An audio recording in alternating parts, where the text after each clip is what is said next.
You know someone is underrated when they're in the Super Bowl and still not talked about. So I think it's time to go through Isiah's journey to the big game. The Chargers lose. And again, Pacheco dishing out punishment's got a first down.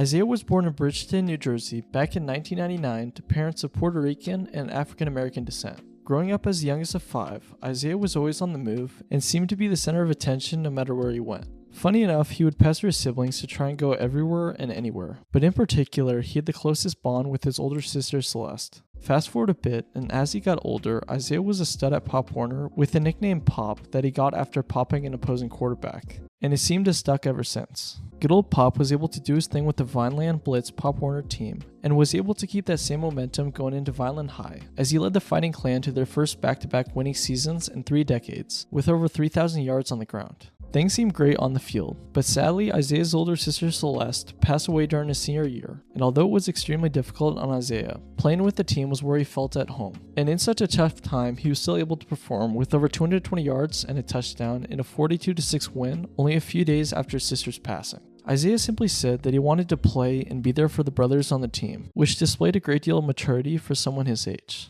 That leadership was once again proven the following week as Isiah played the same day as his sister's funeral, and once again was able to put it all out on the field with over 150 and 3 touchdowns in a 60-6 demolishing of good old Cumberland Regional. A few months later, Isiah led the Fighting Clan to a win on Thanksgiving Day against rival Millville Senior High, which helped Isiah make a name for himself as a 3-star recruit with interest from schools like Maryland, Connecticut, and Rutgers. Considering that he was undersized at only 5'10", it was impressive that he was able to gain that much interest. But even more surprisingly, in order to stay close to home, Isiah decided to commit to the Scarlet Knights out there at Rutgers. Although he was undersized, and although he was only a freshman, Isiah was able to make an impact from the very beginning with over 550 yards and 3 touchdowns on the ground in his first year. It was pretty dang impressive how easily Isiah adjusted to the next level, and even though he wasn't the quote-unquote guy at Rutgers, he quickly became an important part of a team that needed him very badly. One of the best parts about being on a very rough team is that you will get a lot of action if you're actually good. So Isiah's over 500 makes a lot more sense than if he was on a team like Bama. Anyways, after such a solid freshman season, it was up to Isiah to take his production up a notch as a sophomore, and I would say that he did that. Pacheco again, up the middle, he can fly, Pacheco, touchdown! Seems like over 700 yards and 7 touchdowns were proof enough that Isiah's freshman performance wasn't a fluke, and although they weren't anything all that crazy, it was a massive confidence boost for good old Pacheco, although the stat sheet didn't echo it the following year. Keep in mind that Isiah's junior season was during the pandemic, so although he had 200 fewer yards, a large portion of that was because he played in less games. So with that in mind, I'm sure that Isiah was looking to get back to business going into what was his last season with the Scarlet Knights, and I would say he did just that. Pacheco off to the races to the 50, to the 40, Pacheco inside the 30, inside the 20! Nearly 650 and 5 touchdowns aren't insane stats for a senior, but make a whole lot more sense when you realize that Isiah didn't get a crazy amount of usage his entire time with the team. Mr. Pacheco had the epitome of a solid college career. Not great, not bad, but solid. So considering the fact that Isiah was already undersized, there were no guarantees that he would even be drafted. But I guess Kansas City noticed. How about the guy going to Kansas City? Sorry to stop the video, but since you're here, it'd be awesome if you could subscribe, like, turn on post notifications, and comment down below who you think is going to win the Super Bowl. But anyways, back to the video. Going into Kansas City as a 7th round pick, I don't even think that expectations existed when it came to what Isiah would do with the Chiefs, even though he was taking the number of this dude. Mahomes with a flag down. He'll take the deep shot. It is caught! Tyreek Hill! When you look at Isiah's Wikipedia when it comes to his professional career, nothing comes up. So if that tells you anything, he was about as underrated as it gets going into week 1. But even though nothing was expected out of him, Isiah was able to make an impact from the very get-go. Hand it off, yes. Pacheco! The fact that good old 7th round pick Mr. Pacheco scored a touchdown in his very first game is wild, and although he wasn't able to start until week 7, it was proof enough that he could live up to the number 10, even if he wasn't getting the credit he probably deserved. Throughout the rest of the season, Isiah improved game after game, week after week, and especially after he got the start following the Clyde injury, because he was somehow able to put up more yards than any season at Rutgers, with over 805 touchdowns on the ground. Short toss, Pacheco got a block, and Pacheco used it well.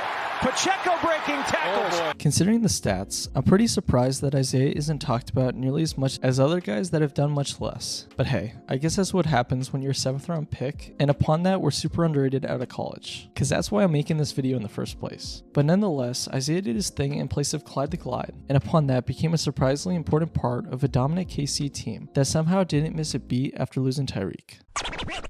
Going up against the Jaguars in the divisional after their ridiculous comeback at home, on paper seemed like a bit of a challenge. But keep in mind that the Chiefs have this guy called Patrick Mahomes. So let's just say that they were able to do their thing. It's a 1st and 10. Holmes going end zone, and it's a touchdown.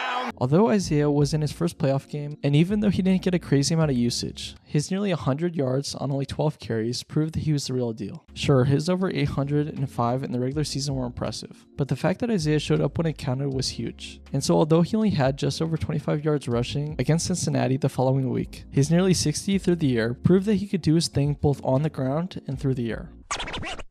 No matter what situation he's been in or what's happened, Isiah has shown up time and time again and somehow has already played better than he did his entire time with Rutgers and KC. But it seems like that's just what Isiah does. He thrives under pressure, and so he's in a perfect spot as one of, if not the most underrated players in the league.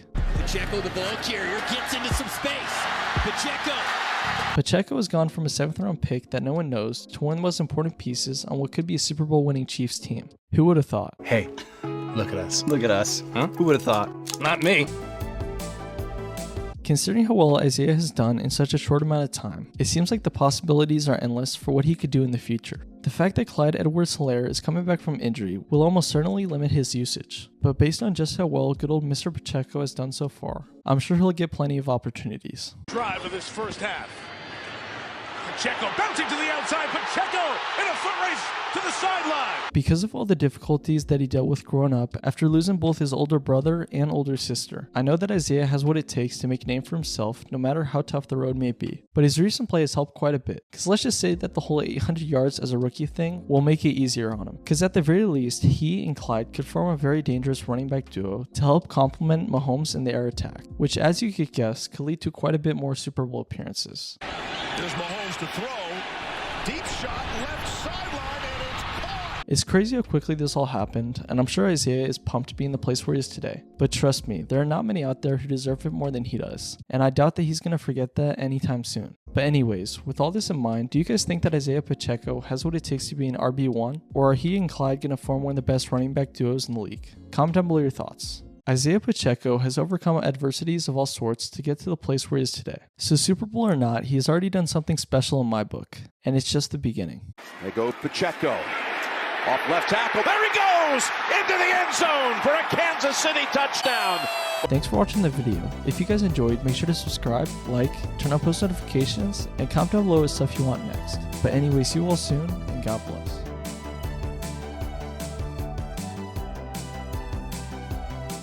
When I got it, stepped outside, it was crazy. I was so excited. I put the phone in my pocket, and everybody was just screaming. Coach was like, wow.